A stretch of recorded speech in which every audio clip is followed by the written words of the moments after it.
Une nouvelle journée, elle commence avec une musique agréable. C'est d'ailleurs souvent ainsi que je réveille mon enfant. Une musique pour un réveil doux et agréable. Je suis Pierre-Éloi, j'ai tout perdu il y a quelques années, je vis seul avec un enfant, je partage avec vous 2 samedis par mois les défis d'un papa, seul qui lance un projet entrepreneurial. Et ce matin, ambiance Lofi.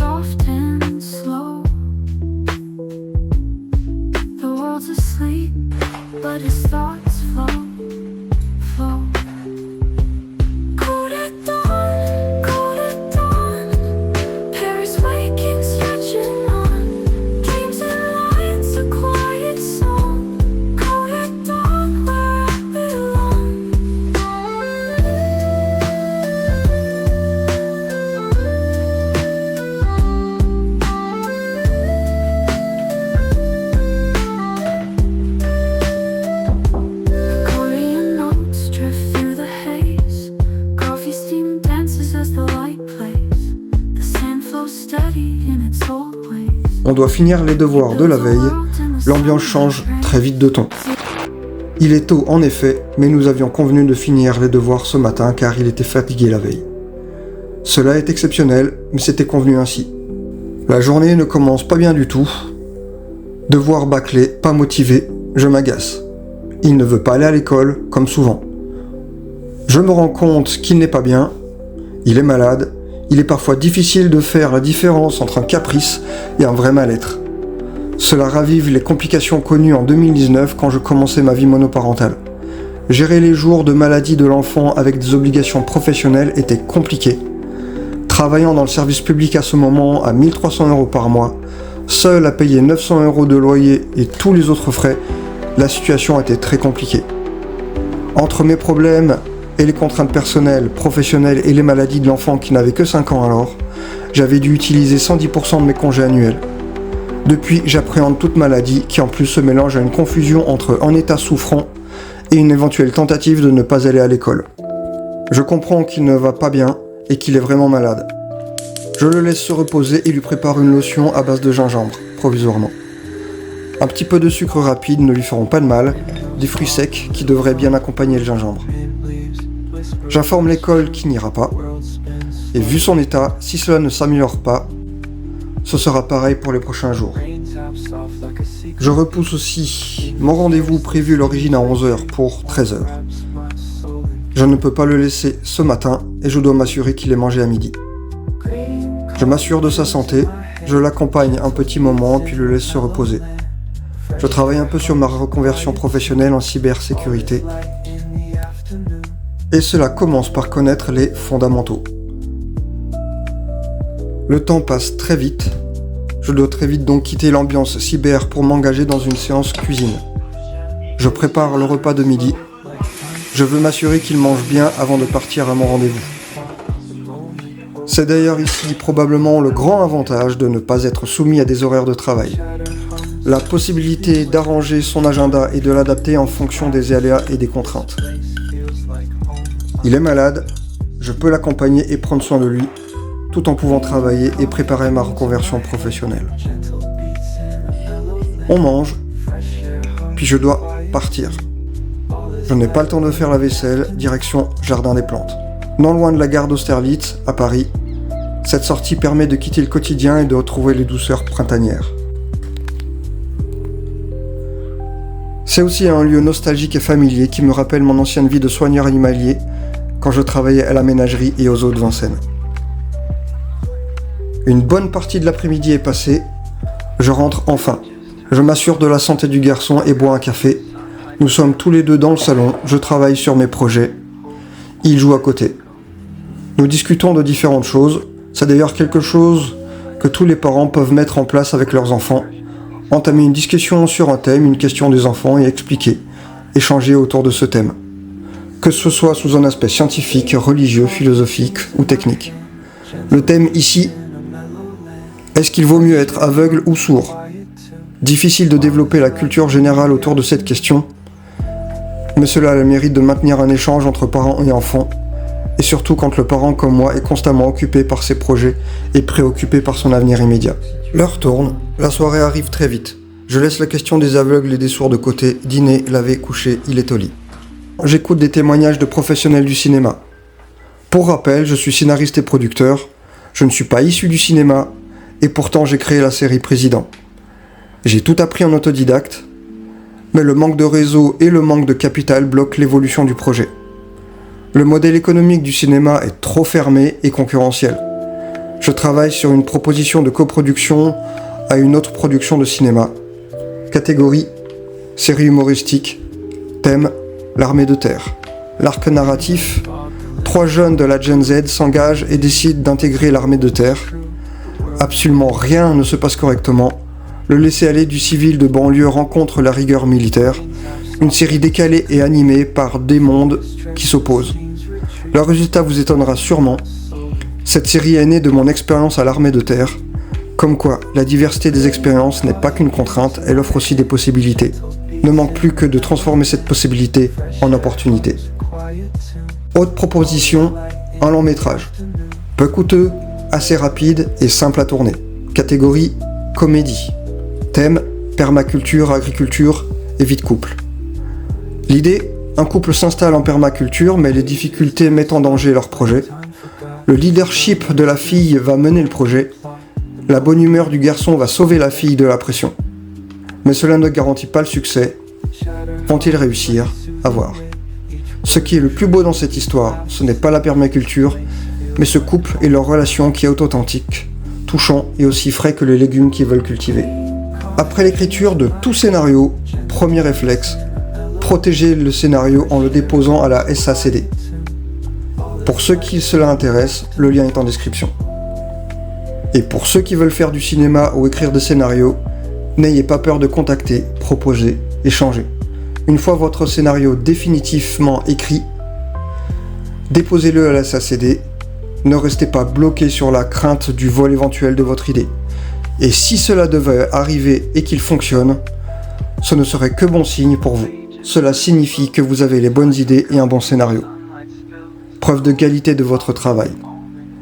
Votre défi alors, c'est de faire le film avant que quelqu'un d'autre ne le fasse. C'est la meilleure protection que vous puissiez avoir. Votre priorité donc, c'est d'obtenir des fonds, que ce soit auprès d'un diffuseur ou d'autres partenaires financiers. Je termine donc les documents de présentation des 2 projets, la série et le long métrage. C'est ce moment-là où le fond comme la forme ont autant d'importance dans le succès du projet. Évitez les fautes d'orthographe, les oublis de virgule, les erreurs ou incohérences graphiques. Il faut rendre un travail propre, clair, professionnel. Enfin, ne pas attendre de réponse. Si on obtient une réponse positive ou négative, c'est déjà bien. Il faut remercier alors l'interlocuteur d'avoir pris la peine d'étudier notre proposition et passer à la suite. Tout le monde n'a pas la politesse de considérer le travail fait ni de répondre. Hop, voilà, dossier envoyé pour proposition de coproduction. Je passe à la suite et cela consiste tout simplement à se poser et laisser venir doucement le sommeil. Une petite tisane pour aider, je choisis une émission intéressante qui va me permettre d'apprendre quelque chose. Thème de la soirée, le prix de l'alimentation en France. Mon regard est beaucoup tourné vers les questions géopolitiques et les relations internationales. Il est bien de comprendre ce qui se passe en interne. Et les questions d'alimentation, plus précisément la structure de la chaîne d'alimentation du producteur jusqu'au distributeur, est intéressante. Beaucoup de problèmes politiques internes ont provoqué des actions extérieures catastrophiques. Par exemple, le Brexit. L'alimentation et l'inflation des prix sont à connaître. L'avenir de nos agriculteurs et de nos éleveurs est en jeu. Et au final, de ce que nous avons dans notre assiette en tant que consommateurs.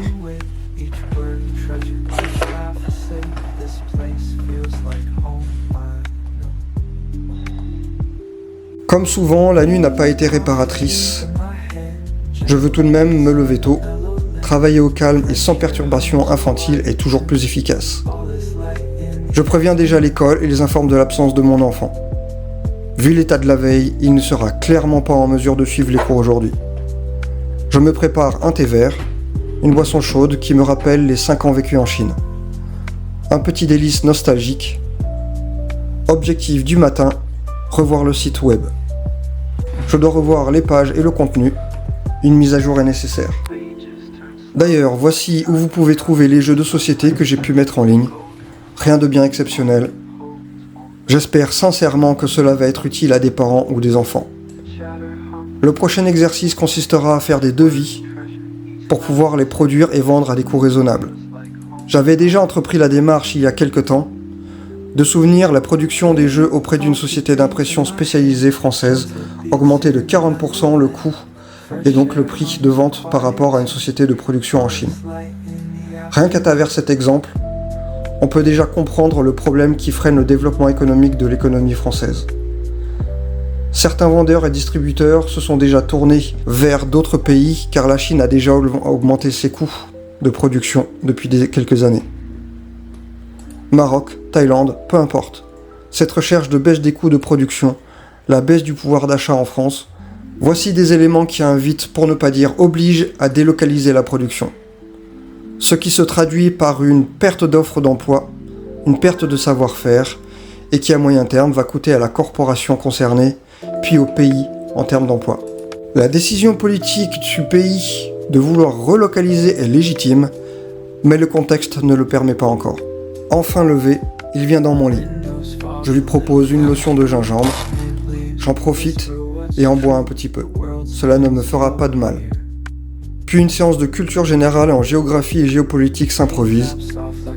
Un exercice que j'essaye de faire régulièrement avec lui. Je lui demande d'indiquer les pays vus jusque-là. 3 pays à intégrer pour cette séance: Malaisie, Indonésie, Philippines. J'intègre les enjeux géopolitiques pour aider à intégrer les pays. En effet, lui-même ayant vécu en Chine, il fera d'autant plus le lien. Les enjeux territoriaux, les îles, la pêche, l'armée maritime de la Chine, Taïwan, les bases américaines, le collier de perles, puis très vite l'attention se tourne vers le Moyen-Orient, source de l'actualité, Iran, Israël, États-Unis, et tous les pays arabes alentours. Missiles à Dubaï entre autres, l'Iran se déchaîne et montre les muscles. Le bras de fer face aux États-Unis et Israël est inégal, mais l'Iran visiblement ne sait se défendre. Et il ne plaisante pas du tout. Le pauvre Liban juste à côté est de nouveau perturbé, pris entre le Hezbollah et les actions israéliennes, et la crise économique interne déjà bien marquée. Puis la présentation du détroit d'Ormuz et des conséquences de la perturbation du commerce international. Comment une crise à plus de 5000 km d'ici peut nous impacter? Comment cela va modifier le prix du pétrole, les délais ou l'accessibilité de certains produits qui sont censés être accessibles chez nous? Une crise de plus dans cette guerre économique et politique, résultante d'une ambition américaine face aux rivaux qu'elle a désignés. Et tout cela intervient en plus dans un moment où la RAM est sous grande tension dans le marché informatique, dû à l'effervescence des startups et initiatives en intelligence artificielle, qui sont pour la plupart des entreprises non rentables.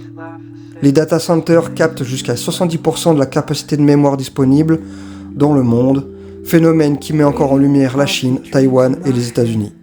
Pendant ce temps, la guerre en Ukraine dans laquelle la Russie et l'Union européenne sont embourbées, où l'on voit émerger des élans de recrutement et de développement militaire. Cette relation entre les pays, les actions politiques, les défis économiques, les évolutions technologiques, les causes et conséquences des uns sur les autres permettent de comprendre le monde. C'est ce que je veux faire avec le projet Sera, offrir un environnement où l'on peut apprendre, comprendre, étendre sa culture générale en toute sérénité et neutralité. Il ne s'agit pas de prendre parti ici, simplement d'apprendre et de comprendre. Le garçon est fatigué. Je le laisse se reposer. Je reprends mon travail sur le projet cinématographique. J'ai envoyé la veille une proposition de coproduction, mais entre le temps de réponse, s'il y en a une, et la finalité, autrement dit un film ou une série diffusée et donc une rentrée d'argent, il peut se passer plus d'1 an au minimum. Je travaille donc sur un autre modèle économique, le sponsoring et le placement de produits.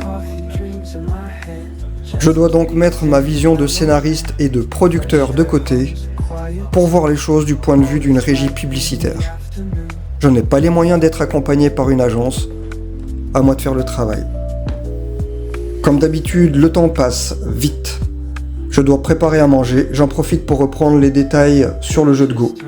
J'ai noté une finition nécessaire pour le rendre enfin disponible en ligne. C'est ici d'ailleurs une chose qui fait la différence entre ceux qui finissent par atteindre leur objectif et ceux qui n'y arrivent pas. C'est rendre un produit fini, revu dans ses détails et adapté à l'utilisateur. Une exigence de qualité qui peut coûter en temps et en énergie, mais le gain de réputation et de sérieux va permettre d'asseoir le projet, la marque ou l'entreprise sur le marché. Un avantage pour optimiser son succès sur le long terme. J'aimais tout de même une parenthèse, lors de la sortie d'un produit ou d'un service, surtout dans le software et le hardware, il est accepté que le produit n'est pas complètement adapté à la clientèle. Un prototype peut être mis sur le marché et évolue avec le marché, ou la clientèle. Mais la finalité à poursuivre reste d'améliorer constamment le produit jusqu'à offrir un produit propre, impeccable à la fin. Attendre un produit ou un service fini et bien conçu dès le début reste illusoire, surtout dans le domaine technologique, qu'il soit matériel ou immatériel. Nous passons à table, au menu riz aromatisé au gingembre et poireaux, des raviolis pour les protéines, assaisonnés au piment de Corée. Nous mangeons tranquillement, ambiance science-fiction, avec un petit goût militaire, The Tomorrow War. J'ai essayé de le mettre au cinéma français, la 7ème compagnie, mais ça ne passe pas. Monstres, effets spéciaux, action, c'est toujours plus attirant pour un enfant de 12 ans. Le repas fini, il repart se reposer. Il est vraiment fatigué et la douleur à la poitrine constante est inquiétante. Un rendez-vous chez le médecin a été pris. Je ne l'embête pas avec les bonnes pratiques, débarrasser la table, etc. Je m'en charge. Je profite de chacune de ces tâches ménagères pour apprendre quelque chose ou me tenir au courant de certaines actualités. Le thème du moment, la cybersécurité. En effet, ce soir, une séance de formation de cybersécurité et de cyberdéfense va avoir lieu. Je veux entendre les professionnels, leurs expériences, leurs avis. Quoi de mieux qu'écouter Risk Media, une chaîne spécialisée qui souvent offre une qualité d'invités et de témoignages utiles à la compréhension des enjeux et de l'actualité cyber. Et toute cette effervescence et création autour de l'intelligence artificielle et des agents IA rend la cybersécurité encore plus importante. Il y a ici un vrai enjeu de sécurité pour les utilisateurs, qu'ils soient individuels ou des entreprises, et encore plus pour les services publics. Je fais un TPO, temps de pause optimisé. 15 minutes devrait suffire. Je mets une musique lofi pour occuper mon cerveau tout en le laissant reposer. Mes projets et ma situation m'empêchent d'avoir l'esprit clair et serein. Cette musique me permet de canaliser mon attention. Elle est disponible sur YouTube. Vous trouverez le lien en fin de description. Je l'utilise à l'origine pour réveiller mon enfant les matins ou lors des séances de devoirs. C'est pour ça que je l'ai créé. Je peux choisir une ambiance selon mon choix et le moment. Si vous avez des enfants, vous êtes libre de l'utiliser. Une fois le TPO effectué et considéré efficace, je me lève, je vérifie quelques détails pour préparer la séance de formation en cybersécurité qui aura lieu dans l'après-midi. En effet, vérifier le bon fonctionnement des outils, des liens, etc. peut éviter les complications de dernier moment. Puis séance devoir. Bien qu'il est encore malade, il s'est bien reposé, il est apte à faire les devoirs. Ici, langue espagnole avec exercice de mémoire. Il s'agit d'un dialogue à apprendre, une méthode utilisée par l'enseignante pour apprendre la langue espagnole. Je fais une partie du dialogue, il fait la partie qu'il doit apprendre. Je profite aussi de cette séance de devoir pour faire le tri du linge. Son lit est plein d'habits. Je fais le tri entre les phrases espagnoles. Il se débrouille plutôt bien. La séance de devoir se passe relativement bien. Ce n'est pas toujours le cas. C'est probablement un phénomène que beaucoup de parents doivent rencontrer. Motiver l'enfant et faire les devoirs dans une bonne ambiance. J'essaye toujours d'animer la séance de sorte à mettre les bonnes conditions pour faire les devoirs, mais ce n'est pas toujours évident.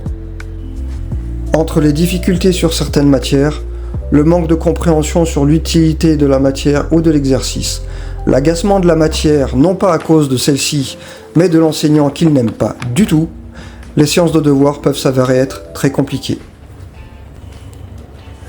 Après la séance d'espagnol, pour moi ce sera séance d'étirement. J'aurais bien voulu le faire dans un endroit approprié, mais j'ai dû annuler mon abonnement en salle de musculation. Ce sera donc dans l'appartement. Sportif depuis longtemps, la pratique de la gym m'a permis d'initier le grand écart. Cette expérience sportive et cette souplesse m'ont permis d'exploiter les capacités physiques en faisant cela. Ou encore ça.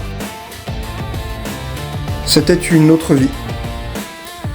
Bien que l'expérience fût courte en tant que mannequin, comédien ou figurant, c'était une époque où mon physique et ma vie étaient riches et comblés.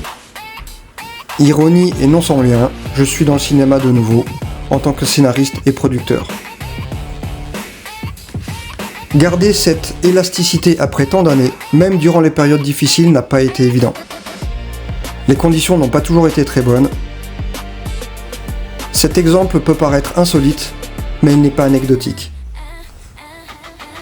Persister, continuer, sortir de son confort, forcer un peu, s'obliger à aller au-delà de la contrainte, car chaque début de séance n'est pas un plaisir. Les tendons sont étirés, peu à peu, une petite douleur normale mais désagréable. Puis, peu à peu, l'étirement est de plus en plus facile, jusqu'à atteindre le grand écart complet. Reste ensuite à travailler la souplesse ligamentaire de chaque jambe individuellement. Le plus difficile a été de devoir reprendre après des moments compliqués où toute activité sportive a été arrêtée. Il a fallu donc tout reprendre depuis le début. Le plus pénible n'étant pas l'effort, mais de devoir tout reprendre, de gérer cette émotion, cette frustration qui peut très vite nous empêcher d'avancer. Il faut alors intégrer que les premières séances de reprise vont être désagréables et que ça ira de mieux en mieux ensuite, jusqu'à obtenir le résultat voulu, voire mieux. Et par exemple, j'ai réussi ça.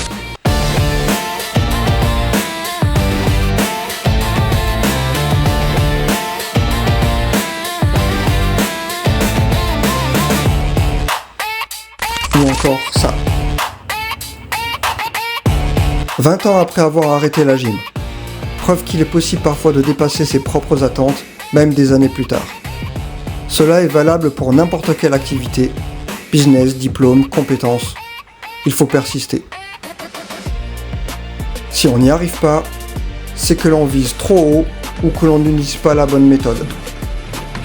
Je termine la séance d'étirement doucement. Les sensations sont très agréables.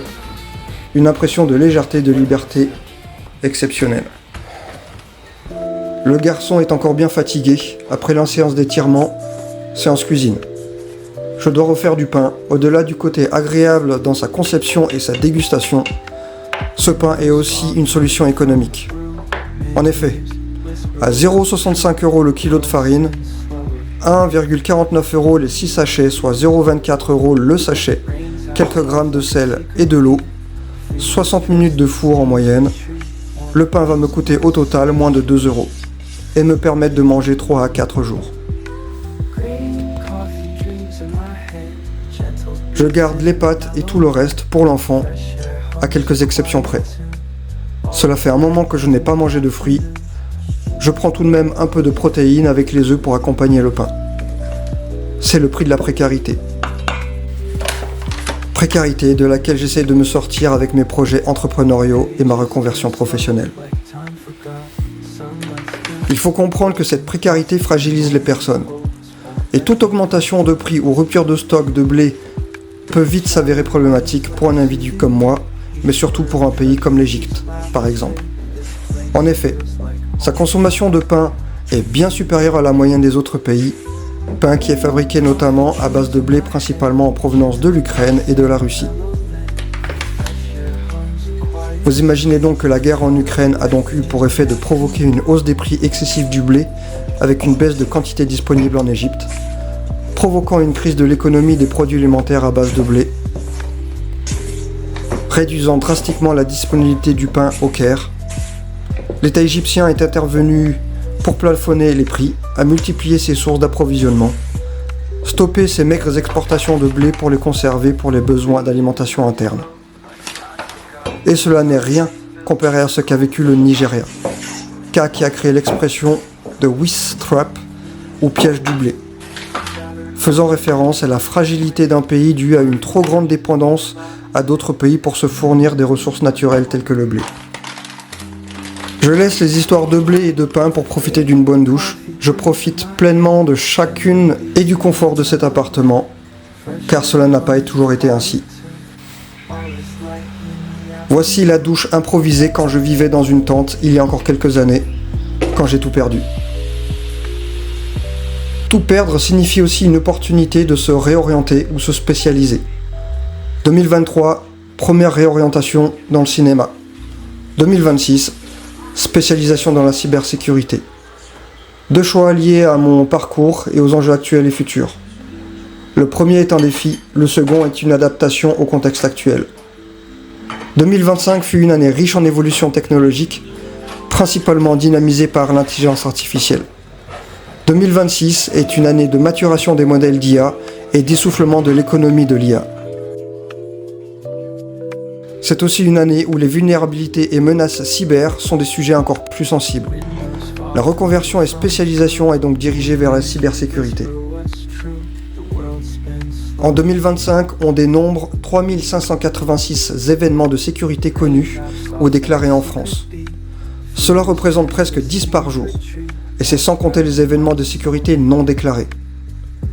Le cours de sécurité commence, c'est une formation adaptée à ceux qui ont une activité et qui ne peuvent s'engager dans une formation classique en présentiel. Je prépare en même temps à manger pour ce soir. L'enfant est encore malade, il doit manger tôt et se reposer. On aborde ici la cybersécurité du point de vue géopolitique principalement, mais une connaissance technique est nécessaire pour comprendre réellement les failles, vulnérabilités, les outils cybercriminels et la cyberdéfense. Ce qui va ensuite permettre de connaître les moyens de traiter les menaces, leurs origines, etc. Cette connaissance technique doublée d'une vision géopolitique permet aussi de mettre un pied dans l'intelligence et la guerre économique. L'année 2025 a été marquée par une forte augmentation de fuites de données en France. Chaque fuite, chaque attaque cyber est un affaiblissement potentiel du tissu économique local ou national. Imaginez une EIV, entreprise d'importance vitale, qui joue donc un rôle essentiel au fonctionnement d'une partie de la production de l'armement français en cas de conflit, infiltré et perturbé par une attaque cyber, ralentissant la capacité d'intervention militaire et de l'armement.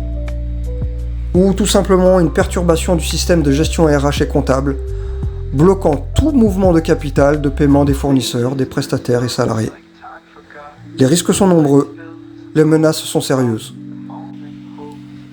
Pour avoir une bonne vision géopolitique, il est bien de connaître les détails techniques ou tactiques de la cybersécurité.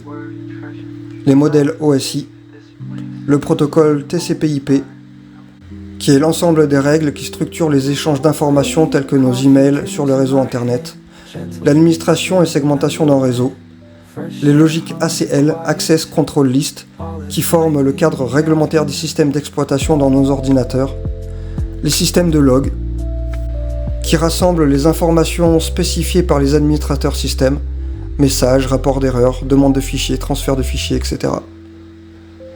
Cela ne vous le parle peut-être pas, mais ce sont des éléments qui animent vos ordinateurs, votre accès et votre site internet et vos échanges d'emails tous les jours.